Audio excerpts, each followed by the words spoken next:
This review contains spoilers. You should probably go see this movie, unless you don't care about spoilers, before listening to this review. Star Wars means a lot to a huge amount of people. I believe my first encounter with Star Wars was when I was 6 years old and I saw an AT-AT toy, along with Luke Skywalker wearing a orange Rebel pilot jumpsuit. After this situation, the details of my memory fade, but I believe I pointed out the toy to my parents and they told me that it was from Star Wars. Then they showed me their VHS tapes, and then I studied the covers and saw an AT-AT on Episode 5. So, that became the first Star Wars movie that I'd seen. There's a lot of anticipation for The Force Awakens, just based on the fact that it's more Star Wars. What I'd seen before the release looked good, but a lot of concern occurred as well around the possibility of another prequels experience. And I have to say, this movie's alright. Luckily, it's not a prequel situation, but it suffers from some disappointing issues. My favorite part of the movie is that the new main characters are awesome and they have unique backgrounds. The dialogue and the actors' delivery of the lines is witty, believable, and the humor is clever and integrated subtly enough. There's also great chemistry between Finn, Rey, and Kylo Ren. This is a big advantage for the trilogy because the characters and the actors are the face of the movies, so it's harder to get rid of a character when the actor is bad than it is to replace a writer with a better one. Another one of my favorite parts of this movie is the opening. It's coherent and the characters have interesting situations that are introduced sympathetically. In particular, I enjoyed the scene of Rey scavenging. She's climbing around in the ruins of a Star Destroyer, and it's neat to see her resourceful uses of the stuff she's salvaged, like when she uses a piece of scrap metal to slide her and her stuff down a giant sand dune. Also, the scene when Finn refuses to kill the villagers during the First Order's destruction of a village on Jakku is pretty impactful. I also like that the movie expands on the Star Wars universe and we get to see more things that are not related to the conflicting armies.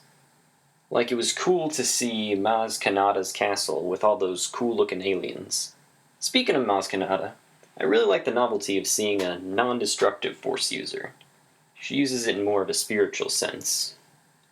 I also like that we get to see some space piracy in action during a live-action Star Wars movie, but this particular situation doesn't occur as a consequence of the main plot, which makes the film less coherent and displays some less crafty writing. One of my hopes for this new trilogy was that the Force users would not be overpowered like they are in the prequels and the Clone Wars TV series. From what I've seen, their power level has been scaled down. Finn has a great fight with a stormtrooper wielding an electrified staff, and Kylo Ren gets shot by Chewbacca and cut by Finn. That being said, Kylo Ren's not in the best shape at that part. But it's still good to see a more even match. You know, the ground soldiers shouldn't be feudal. Force users are like a mix of a knight and a monk, and sometimes they're like a wizard. Their power levels shouldn't make them like a superhero. Another favorite scene of mine is when Rey is pursued by Kylo Ren in the forest. The camera shots create nice tension, so it's startling when Kylo Ren appears around a corner. While on the topic of Kylo Ren, I like his conflict with the light side of the Force. He's basically a Darth Vader that's less entrenched in the dark side.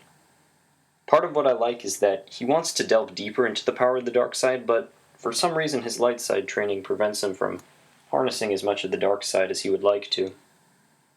He does some despicable things so it wouldn't look like there's any of the light in him, but before killing Han Solo, he hesitates, which is a nice way to illustrate the small amount of light left in him and that he has a chance of redemption. It's also nice to see that the advertising for Episode 7 surprised me. It looked like Finn was going to be the Jedi, and he still might be Force sensitive, but my expectations were subverted, which doesn't happen that often with the internet feeding us information all the time. But I was pleasantly surprised when we learned that Rey will be the Jedi. Now, a question that I have, which isn't necessarily a good or a bad thing, but where does the map to Luke come from? Did Luke make it? If he did, then he must be aware that Kylo Ren could get a hold of it and find him. Or did someone else track him? This movie doesn't need to explain it. Maybe in Episode 8 it will, but I wish that the characters acknowledged these questions. Some minor aspects that I didn't like are C-3PO's red arm. It doesn't look good. The only reason the creators put this in is so that a new-looking C-3PO toy can be made, but it looks bad. I'm not buying that toy. I wouldn't have unmasked Kylo Ren when they did. Maybe unmask him during the confrontation with Han, but I would have preferred to continue the mystery until at least the end of Episode 8.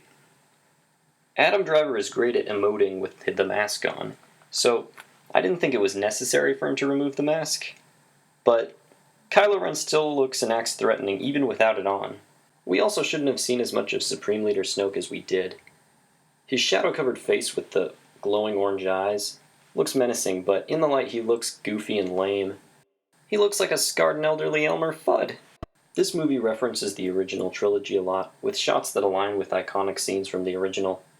And there's even some Phantom Menace similarities when Poe Dameron flies into the Starkiller base to destroy the superweapon, and he's shooting it up from the inside.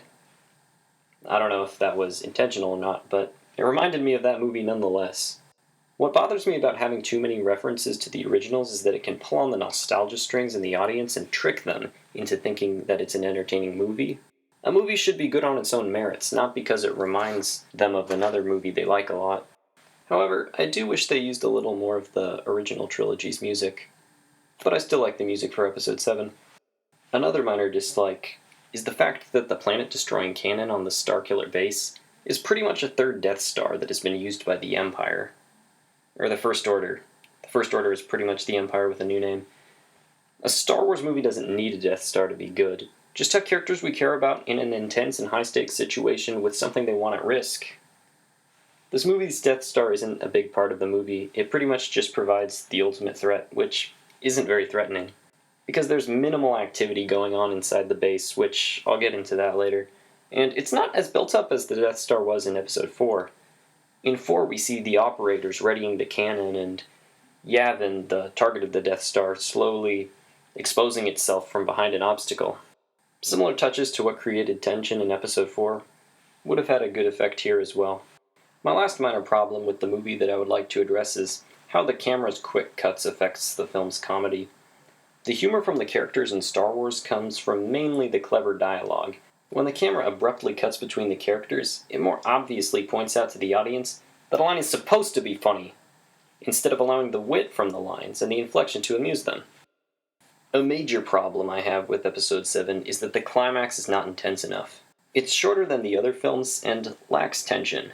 The climax consists of Han, Finn, and Chewbacca. It makes no sense why they didn't bring more troops with them on the Millennium Falcon, because the ship can fit a lot of people.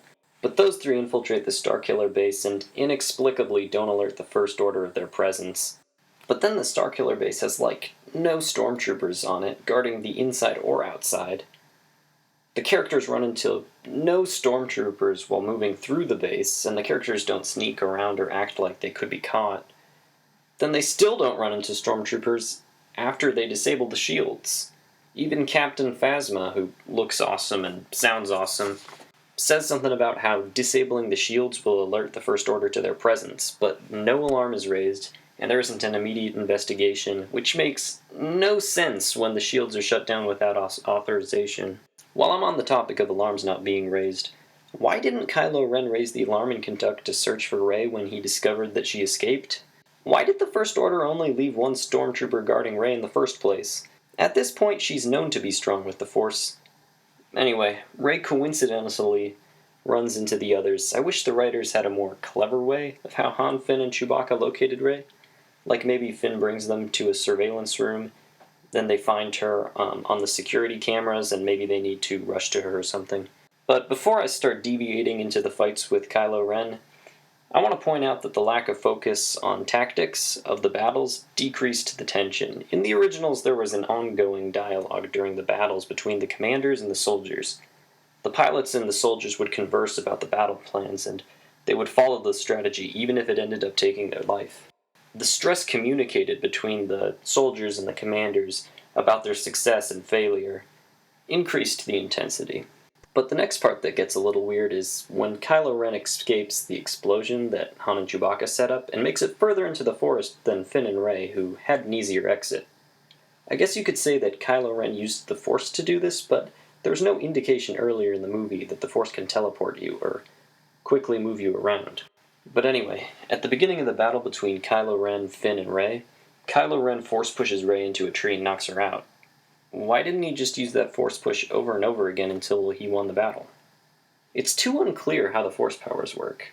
He's able to stop a laser's forward motion, read minds, pull people around, make people lose consciousness, and push things with the Force.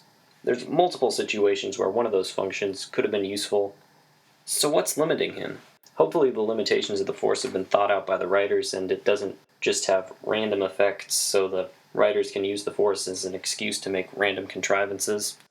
Another major problem that I have is that Episode 7 doesn't feel like as complete of a story as the others. These films should be satisfying experiences on their own, not just the first part of a narrative that needs 2 more movies to complete it. Finn sort of has a complete character arc. He's trying to get away from the First Order, but then his friend is captured by the First Order, so he decides to liberate her from them. It's not clear if Rey's capture and the death of Han Solo has convinced Finn that the First Order needs to be stopped, or if he still thinks they should be avoided. He doesn't do any arc-concluding reflection at the end of the movie because he's unconscious. Rey has a more complete character arc. She starts out not wanting change, because she believes the people that she belongs with will come back for her.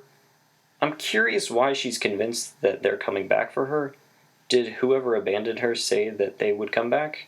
Or is it just wishful thinking? She's forced from her home by the First Order.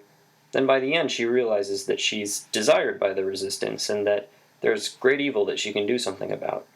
Thereby, she decides to learn about the Force. Now, in this section, I'm going to point out random plot holes, convenient contrivances, and other stuff that doesn't make sense that I haven't mentioned yet. Because lazy writing is not acceptable, and there's a lot of this kind of stuff in Episode 7. Hopefully for Episode 8, these types of issues are fixed up a little better. Firstly, I have some questions about the reason for why Luke disappeared. If Luke felt responsible for his apprentice, Kylo Ren, going to the dark side, then why didn't Luke try to stop him? It's irresponsible to hide away and allow your messed up apprentice to wreak havoc across the galaxy. A reason that would make sense for Luke to hide away would be if Kylo Ren was more powerful than him. But in the opening crawl, the First Order came about when Luke disappeared because he was preventing the resurgence of the Empire. So he's powerful enough to prevent an army from reforming. And Kylo Ren was taken down by an untrained Jedi. Granted, he was experiencing some serious emotional turmoil and a wound from a laser crossbow blast, but it seems like Luke should have been able to take on Kylo Ren. Secondly, it's pretty convenient that Han and Chewbacca's scanners happen to be in a location in range of the Millennium Falcon when it takes off. However, it does make sense that Han should be able to discern his ship on a scanner. Now, as enjoyable as it is to see the Millennium Falcon flying around on Jakku, Han doesn't seem like the kind of guy that would get his ship stolen. Why would the characters bring BB-8 into Maz Kanata's castle without a disguise? There's all sorts of people there, particularly bounty hunters, that would be willing to sell information about the location of BB-8 to the First Order. Did Finn know that destroying that part of the Starkiller base would destroy the entire planet? Why does the Resistance attack a heavily fortified First Order base with only 8 X-Wings? There seriously wasn't a more clever way to separate Kylo Ren and Rey than a random fissure opening up between them? R2-D2 being in low power mode for the whole movie and waking up at the end is too coincidental. It seems like he was lazily written out of the movie so the characters wouldn't find Luke until the end. What made R2-D2 go into low power mode when Luke left in the first place? Why did he wake up at that particular time? Did Luke do something so that he would wake up under certain circumstances? Why didn't this movie tell us that then? It's important information for understanding the movie. I have a feeling that it might get explained in a later movie, but this movie doesn't even indicate that there are reasons for this stuff. Basically, during the first time I watched Episode 7, I was enthralled at the beginning and forgave the nonsense. But then by the end of the film, it had become too great with the nonsense. The final battle wasn't as intense as I had hoped. The character arcs didn't feel as complete as they could have been. The nonsense made me lose faith in the creators, and I felt a little gypped by the ending, like I needed to see Episode 8 in order for what was going on to be complete. So I sat there in my theater seat, kinda disappointed. That being said, now I think some speculation can be made about what will happen during the time in the storyline between Episode 7 and 8, because of what happened in that last scene with Luke. The fantastic acting, character designs, cinematography, action, and main character motivations aren't able to make up for all the ridiculousness that is this movie's plotting and contrivances, which leads me to score this movie a 3 out of 5, for which my verbal equivalent is an okay. Thanks for listening. If you like this, then check out my other reviews and responses. Maybe you'll find something interesting there.